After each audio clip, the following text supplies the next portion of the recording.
વલસાડના મધુબન ડેમમાંથી દમણગંગા નદીમાં પાણી છોડાઈ રહ્યું છે। ડેમમાંથી પાણી છોડાતા દમણગંગા નદી ગાંડીતુર બની ગઈ છે। દમણગંગા નદી પરનો વિયર ડેમ ઓવરફ્લો થયો છે। દમણગંગા નદી કિનારે આવેલા લોકોને એલર્ટ કરાયા છે।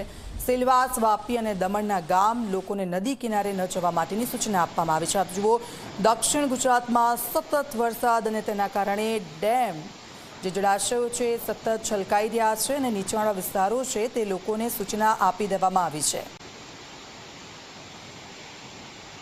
વલસાડ જિલ્લાના મધુબન ડેમના કેચમેન્ટ વિસ્તારની અંદર કપરાડા, ધરમપુર અને અન્ય જે પહાડી વિસ્તારો છે તેમાં ભારે વરસાદને લઈને મધુબન ડેમના કેચમેન્ટ એરિયામાં ભારે પાણીની આવક થઈ છે। હાલમાં આપ દ્રશ્યો જોઈ શકો છો કે મધુબન ડેમમાંથી 1 લાખ ક્યુસેક પાણીની આવકની સામે 1 લાખ ક્યુસેક પાણી મધુબન ડેમમાંથી દમણગંગા નદીમાં છોડવામાં આવ્યું છે। આ મધુબન ડેમમાંથી જે પાણી છોડાયું છે ત્યારે આ જે દમણગંગા નદી જે છે એને રૌદ્ર સ્વરૂપ ધારણ કર્યું છે।